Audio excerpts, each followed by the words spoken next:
पुर्तगाल में आपका TRC card नहीं आ रहा, आपका नाम शेंजन इंफॉर्मेशन सिस्टम यानी कि सिस के अंदर आपका नाम है और आप परेशान हैं कि भाई हमें कार्ड नहीं मिल रहा, हमें फाल्ता आ गया, हमें कंट्री आउट आ गया, आपको कह दे कंट्री आउट करें। तो वीडियो आपके लिए बड़ी इंपॉर्टेंट इन्फॉर्मेशन शेयर करने जा रहा हूँ। हमारे क्लाइंट का जो अभी हमें रिसेंटली कार्ड, बहुत से क्लाइंट से अप्रूवल पॉजिटिव आ गए हैं और कार्ड भी रिसीव होना शुरू हो गई। हमारा एक क्लाइंट का कार्ड रिसीव हुआ है और वो स्टोरी आपके साथ डिस्कस करते हैं। वीडियो का टॉपिक बड़ा इंटरेस्टिंग है।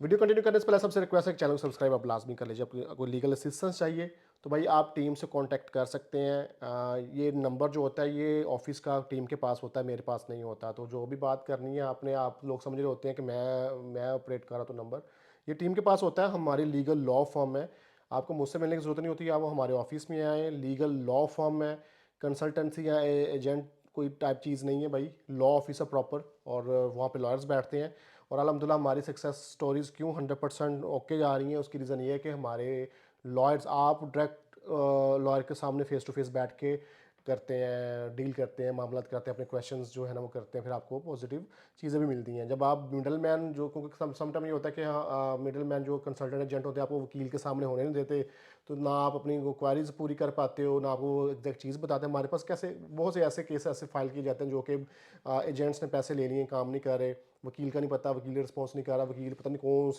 कौन से वो गांव में और पता नहीं कौन सी वो सिटी में बैठा हुआ है, पता ही नहीं है उनको। तो ये बड़े मामला होते हैं। तो अगर लीगल असिस्टेंस चाहिए तो भाई टीम से कॉन्टैक्ट करके ऑफिस विजिट कर सकते हैं। कुछ भाई मैसेज करें कि हम इन्वेस्टमेंट करना चाहते हैं पुर्तगाल में, तो भाई आप टीम से कॉन्टैक्ट कर सकते हैं और टीम से कॉन्टैक्ट करके आप मेरा नंबर वहाँ से ले सकते हैं, या फिर आप मुझे डायरेक्ट इंस्टाग्राम के ऊपर भी मुझे अप्रोच कर सकते हैं। इंस्टाग्राम में खुद ही डील करता हूँ।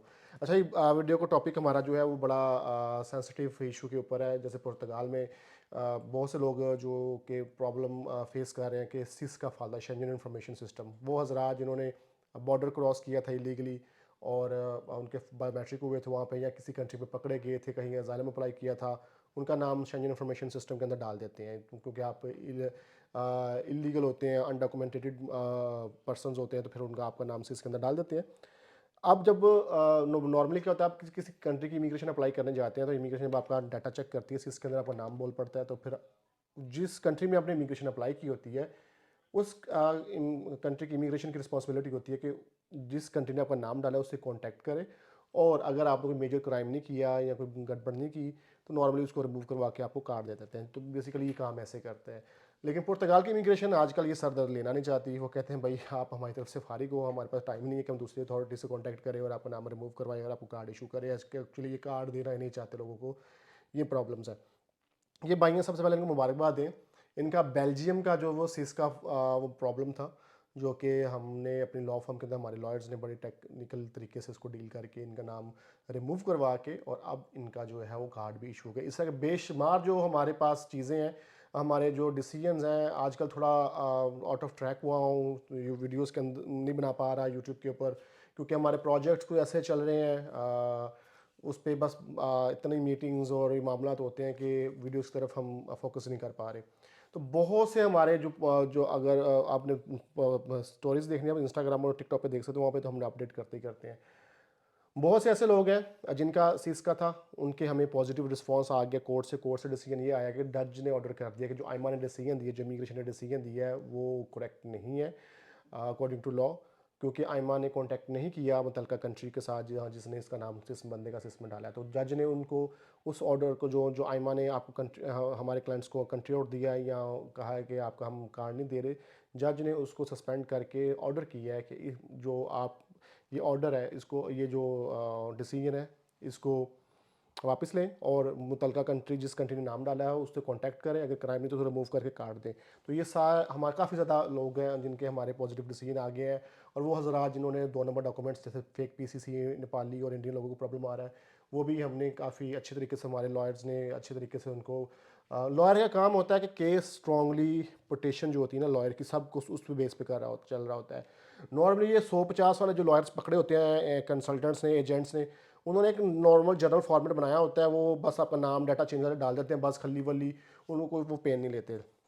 लेकिन हमारे ऑफिस में जो लोग आते हैं, पहली बात हम केस वही लेते हैं जिसका कुछ हो रहा हो, यानी पॉजिटिव होप हो, वरना हम डिनाई कर देते हैं, क्योंकि उसकी रीज़न है कि हमने पॉजिटिव रिजल्ट्स के साथ मार्केट में चला और अलहमदिल्ला पूरे पुर्तगाल में जितने पॉजिटिव रिजल्ट्स हमारे हैं। और ये सोशल मीडिया का दौर है भाई, सोशल मीडिया पे लोग आते हैं, हमारे क्लाइंट्स भी सोशल मीडिया के थ्रू आते हैं, मामला आते हैं, और हम अपनी सक्सेस स्टोरीज भी शेयर करते हैं। मेरा ख्याल इतनी सक्सेस स्टोरीज हमने की हैं, दूसरे दूसरे एजेंट से ख़राब हुए केस हमने किए हैं, शायद किसी ने किए हैं। अब लोग कहेंगे कि आप भी तो देसी एजेंट है। भाई मैं देसी एजेंट आप जो मर्जी समझें, लेकिन मेरे हाथ में कोई चीज़ नहीं होती। जो हमारे लॉयर्स हैं उनकी प्रैक्टिस मैटर करी होती है। लॉयर की काबिलियत होती है कि लॉयर ही जाके अंदर बात कर सकता है, इमिग्रेशन में लॉयर ही सब कुछ कर सकता है, मैं कुछ नहीं कर सकता, ना कोई एजेंट कर सकता। बड़े तुरम खान यहाँ पे आते हैं, बड़े कहते हैं कि हम ये कर देंगे, वो कर देंगे, हमारी सेटिंग है, वैसे है वैसे है।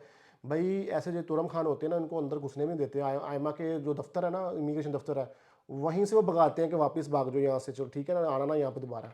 तो जो वकील होते हैं अथॉरिटी उनके पास होती है, और वकील की प्रैक्टिस मैटर करती है। मैं हमेशा एग्जांपल देता हूँ कि अगर आप इंडिया पाकिस्तान की मिसाल लें, अदालत के बाहर बैठ के फॉर्म फिल करने वाला भी वकील होता है, उसकी महारत फॉर्म फिल करना ही, बाहर बैठ के स्टैम्प पेपर लिखना है। और जज के सामने पेश होकर बड़े बड़े केस लड़ने वाला भी वकील होता है। तो दोनों में बड़ा ज़मीन आसमान का फ़र्क है। जो फॉर्म फिल करने वाला बंदा है वो बड़ा केस हैंडल नहीं कर पाता, जज के सामने पेश नहीं हो पाता। लेकिन जो जज के सामने पेश होता है उसकी अपनी काबिलियत है, उसे पता है मैंने इसको विन कैसे करना है। तो ये एक एग्जांपल अपने जेहन में रखा करें। और यहाँ पे कोई देसी वकील एडवोकेट नहीं है, सब फ्रॉड है। वकीलों के पास कोई प्रैक्टिस लाइसेंस नहीं है। यहाँ पे ये देसी एजेंट ही हैं ये भी, और ये पाकिस्तान इंडिया में एडवोकेट हैं, यहाँ पे एडवोकेट नहीं है भाई। इनके खिलाफ कोई कंप्लेन करेगा तो ये तो वैसे रगड़े जाएंगे। ये सर्विसेज ऑफिस लेके बैठे हुए हैं, मामला कर रहे हैं। लॉ फर्म का, लॉयर का एक लाइसेंस होता है, जो जैसे अब बार का जो मेंबरशिप होती है, मामला होते हैं, उसका एक लाइसेंस नंबर होता है। तो इनके पास अगर ये कहें हम एडवोकेट नहीं, दिखाएं हमारे आपका लाइसेंस किधर है, आपका लाइसेंस नंबर किधर है, आपकी लॉ फर्म का ये क्या है मामला, तो इनके पास कुछ भी नहीं। तो हमारे ऑफिस में आएंगे, बाहर पूरा लॉ फर्म का लाइसेंस लिखा होता है, एडवोकेट का लाइसेंस लिखा होता है। तो ये एक फ़र्क होता है इसके अंदर। ये थी भाई सीस से मुतल्लिक। अगर आप सीस में आपका नाम है, और सीस में भी आर्टिकल्स होते हैं कि किस आर्टिकल के तहत आपको बैन किया गया है।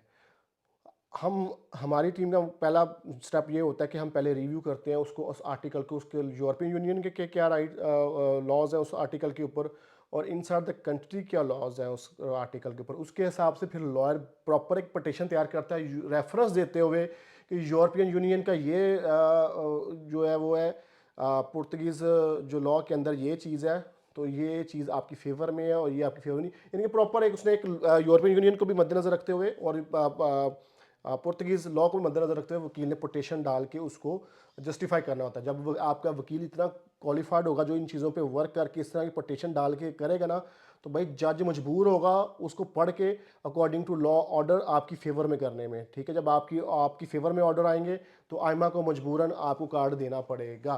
तो अगर आप कोई आपको प्रॉब्लम फेस कर रहे हैं, मामला कर रहे हैं, पहली एक बात बता दूँ, जो दूसरे वकीलों के ख़राब हुए केस हैं वो हम नहीं लेते। ठीक है, मोस्टली लोग दूसरे कंट्री में बैठे होते हैं, हमारा भी टाइम वेस्ट होता है, मामला तो होते हैं। आप इस तरह एजेंटों के पास घूम घूम के आ रहे होते हैं, मामला इस एजेंट ने एक बेड़ागर किया, फिर दूसरे एजेंट के पास गए उसने बेड़ागर किया, फिर तीसरे एजेंट के पास गए उसने बेड़ागर किया। आप डायरेक्ट वकील के पास जाते ही नहीं हैं, पुर्तगीज़ वकील के पास, तो वो केस बड़ा ख़राब हुआ, कॉम्प्लिकेटेड ना हो, उनके पास कोई प्रूफ होता है कि फ़लाने एजेंट ने क्या जमा करवाया था कोर्ट के अंदर या वकील ने, दूसरे एजेंट ने क्या रिस्पॉन्स किया जमा, तीसरे एजेंट कुछ नहीं होता।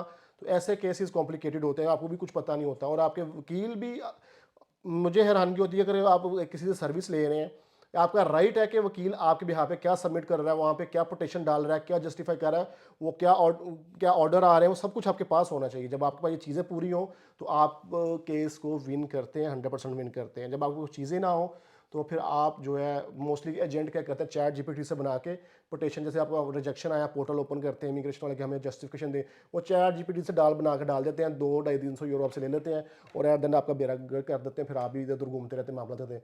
एजेंट्स के पास जाने से बचाए, एजेंट को कहें ठीक है हम आपकी फ़ीस भी पे करेंगे, लेकिन हमें फेस टू फेस वकील के सामने बिठाओ ताकि हम वकील के साथ बात करें, हमारा मामला तो कैसे होंगे कैसे नहीं होगा, हम फीस तुम्हारी भी देंगे वकील की भी देंगे, लेकिन हमें वकील के सामने तो बिठाओ ना, वकील क्या जस्टिफाई कर रहा है।